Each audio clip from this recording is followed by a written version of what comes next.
Hello, everyone. I'm Theodore, and today I'm joined remotely with Dr. Nicholas Bond. Thanks for taking the time to talk with me.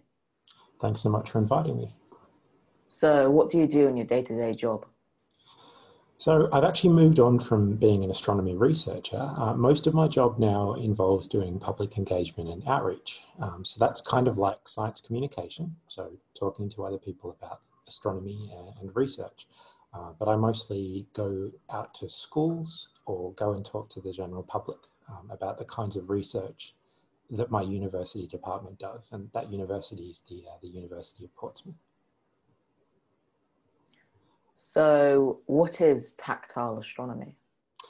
So tactile astronomy is something that I guess people have been playing around with the idea of for a while, but it's something that we've been experimenting with quite a bit. And the reason for that is because I'm actually a vision impaired person. So I have just a tiny, tiny bit of vision. As you're watching this video, you'll probably notice that my eyes are going to dance around a fair bit.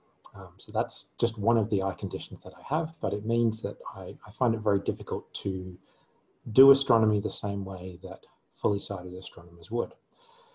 So to make my life a little bit easier, to find ways for me to experience astronomy the same way that everyone else does, and also to help other people with vision impairments or sight problems get into astronomy, get interested in astronomy and access astronomy, we decided we would look at ways to make astronomy data tactile. And I've actually got some examples of the kinds of things that we do. I'm going to hold one of the sorts of models that we make up to the screen, just so you can see what I'm talking about. So here we have a tactile image of the galaxy Messier 51. You might be familiar with that one. It's also called the Whirlpool Galaxy. And you can see sort of, we've basically 3D printed this. So all the features that are bright in the original image are raised. All the features that are dark sit sort of flush with the background here. And if I flip this over, you can kind of see the original image that we used to print this. So just flipping that over again. So using my fingertips, I can get all the same information I would get by looking at an image of this galaxy. I can feel which bits are brighter, which bits are dimmer, and I can also start to feel all those different features. So I can feel the central bulge of the galaxy. I can feel that that's kind of smooth. I can feel the arms spiraling out from that, and I can feel that they're a lot rougher. There's a lot more patches where there's bright light and dim light.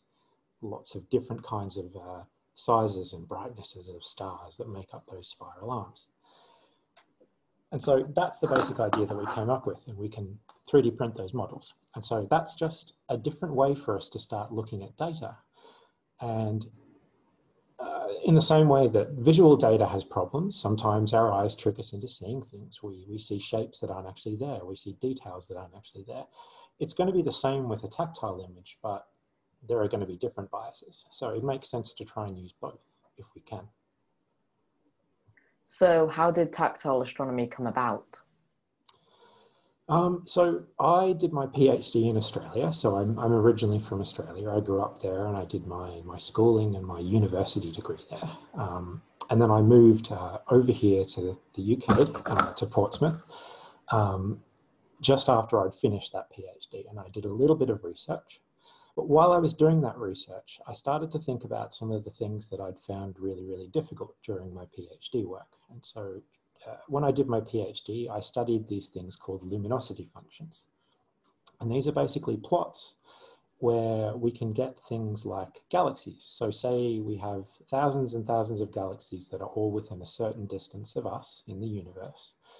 And we can make a luminosity function, and that will tell us sort of the distribution of different properties of those galaxies. So whether we have a lot of galaxies that are really bright or really dim, or lots of galaxies that are really big or really small, how the shapes of those galaxies vary, and just whatever other properties we happen to have for those galaxies, whatever data we have handy. The only problem for me was, so I was able to use numbers for most of that work. I was able to use mathematics. I was able to use data tables. Most of that's fine if you can't see very well. You can just do things with the numbers and it's okay. The biggest problem for me, though, was when I had to actually look at pictures of my galaxies to make sure that the numbers that I had were telling me the right thing. So to make sure that if the data said that I was looking at a spiral galaxy, sometimes I wanted to actually look at that galaxy to make sure that it was really a spiral and that there wasn't an error in the data somewhere.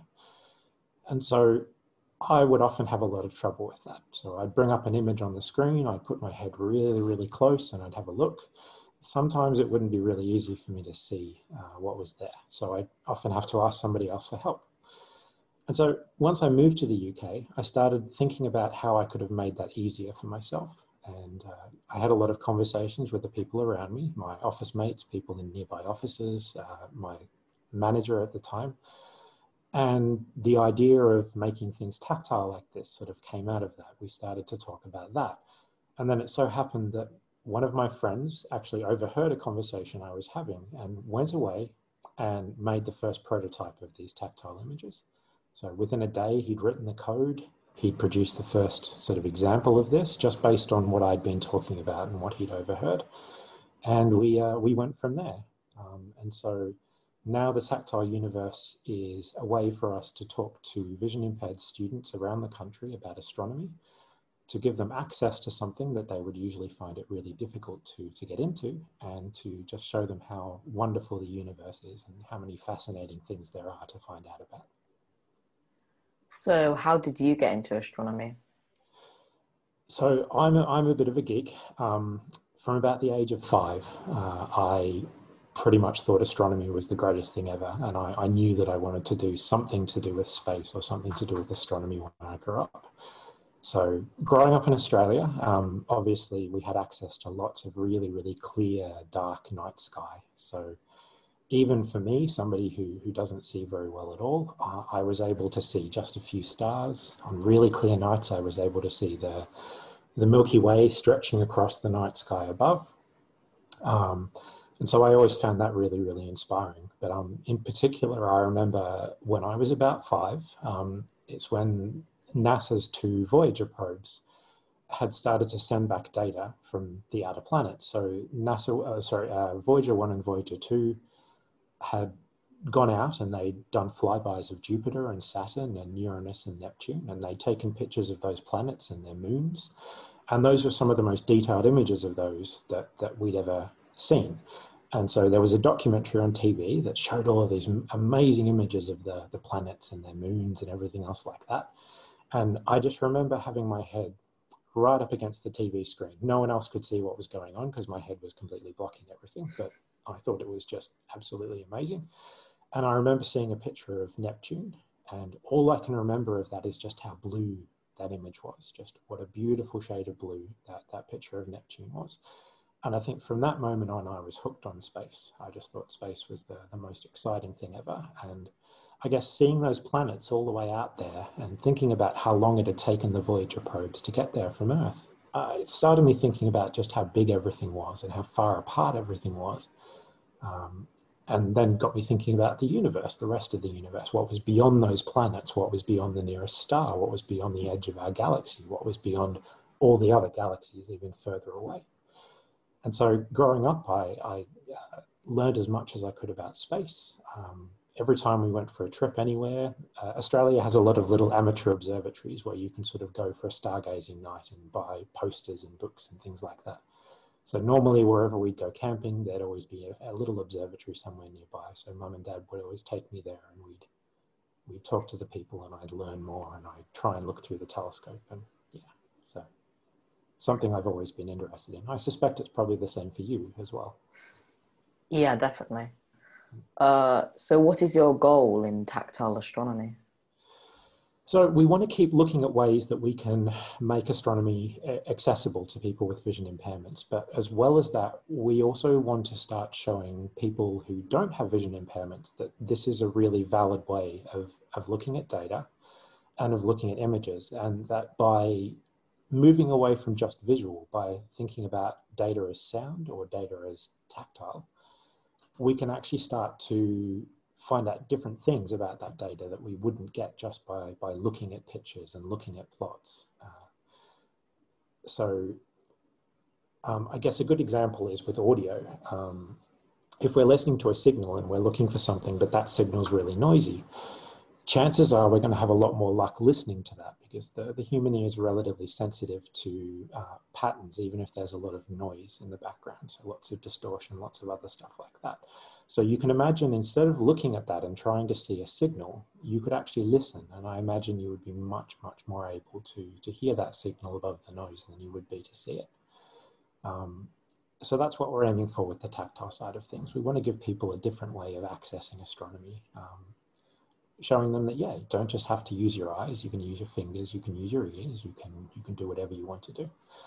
But mostly, I mean, as somebody who loves astronomy, as someone who grew up loving astronomy, but had a lot of trouble accessing a lot of the stuff that I wanted to learn because of my disability, I want to try and make it easier for people who are like me, who are growing up, who are really interested in astronomy, but maybe can't use their eyes to enjoy astronomy the way that almost everyone else does. And what are the struggles in what you do? So for me, research was always a little bit difficult for me. So modern astronomy involves a lot of coding and programming. My biggest issue was always, so obviously your code has to be written a certain way for it to actually work and to run properly. A lot of my code was hundreds and hundreds of lines long, and sometimes for me to work out where things had gone wrong, if I'd mistyped a word or mistyped a command, that would often take me a really, really long time. For me nowadays, now that I'm doing science communication instead of research, I think the thing I struggle with the most is my own self-confidence to some extent. So I always worry that what I'm doing maybe isn't as good as people say that it is sometimes. So I worry that what I'm doing isn't really that great, that people are just being nice. I don't think that's really the case. I think what I and the other people in my team are doing is useful. It's helping people, and I think I have to keep reminding myself that. The other thing that I struggle with too is sometimes people are very set in their ways. So trying to convince other science communicators, other astronomers and other researchers that they can be more accessible. They can change the way that they talk about science. They can be less visual. They can modify their language so that it's more easily understood by people who can't see or can't hear or don't necessarily learn the same way as the average person does. Sometimes people can be very resistant to that idea, and it can take a little bit of effort and a lot of persuasion, I guess, to change people's minds and to show them that there are better ways of doing things. And finally, what advice would you give to young aspiring astronomers? I think if astronomy is something that you're interested in and you is something you really, really want to do, then absolutely try. Don't, even if you get frustrated, even if you want to give up, keep going, because it's a really, really great job to have if it's something that you're interested in. If it ever becomes something that you don't love and that you don't enjoy, then don't try. Because I think one of the most important things in life is to do a job that makes you happy. I think if you're doing a job that doesn't make you happy, then you're going to be miserable. But if you're doing something you love, you're going to be the happiest person ever. I think that's really, really important. So in my case, so I said I did my PhD. I actually did a PhD before that I never finished. And a lot of that was because I didn't ask for help. I let things get really, really frustrating, really bad. I also got quite depressed as well. And so I decided to stop that. And at that point, I thought I was never going to go back and never going to do astronomy again. And I guess that made me really sad, but I'd hit the point where I was just fed up. I didn't want to even think about things anymore. And it took about 4 years of me doing other things, getting interested in astronomy again, talking to the right people, talking to really enthusiastic people who were enjoying their jobs, making the right connections to decide that it was actually something that I wanted to go back and try again. And I'm really, really happy that I did. But I guess the message there is that there often isn't an easy way of getting to your dreams.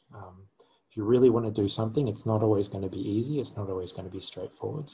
But if it's something that you really love and that you really want to do, then absolutely stick with it. And don't be afraid to ask for help if things are getting a little tricky. Well, thank you so much for your time. It's been very nice talking to you. It's been wonderful talking to you as well. And I love your website. I think it's a really, really great idea. And I'm really pleased to see somebody as passionate about space and astronomy as you.